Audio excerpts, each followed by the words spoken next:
In today's video, I'm going to teach you how to import Trello to ClickUp. If you're moving work from Trello into ClickUp, the built-in importer makes the process smooth, and I'll walk you through it from start to finish. Before we begin, make sure you're signed in to ClickUp in a browser and that you have permission to manage your workspace settings. It also helps to know where in ClickUp you want your Trello boards to land, like which space or folder.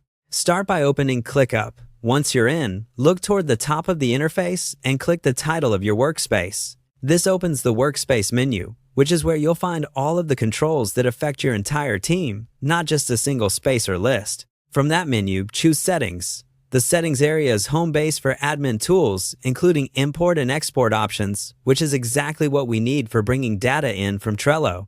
Next, open the Imports, Exports section. This is the dedicated hub for moving data between platforms. You'll see options for different tools. We're focusing on Trello. Using the importer here ensures your boards, lists, cards, and key fields are mapped correctly into ClickUp's hierarchy. Click Trello to start the connection. You'll be prompted to sign in to your Trello account and grant ClickUp access.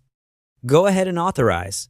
This permission is required so ClickUp can read your boards and migrate the content. If you manage multiple Trello workspaces, confirm you're connecting the correct one. After authorization, you'll choose what to bring over and where it should go in ClickUp.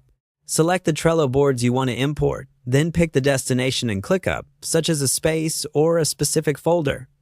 This step is important because it preserves structure. Take a moment to review any available options, like whether to include archived items, and check how lists will map to statuses. When everything looks right, start the import. The transfer runs in the background. Larger boards with attachments and long comment threads can take a bit longer, so give it some time. When it finishes, open the destination you selected in ClickUp and review the results. Spot check a few tasks to confirm assignees, due dates, checklists, and attachments came through as expected. If anything needs tweaking, you can adjust statuses, remap custom fields, or reorganize tasks right in ClickUp. That's it. You've successfully moved your Trello work into ClickUp, keeping your team's history and context intact while taking advantage of ClickUp's powerful views and automations.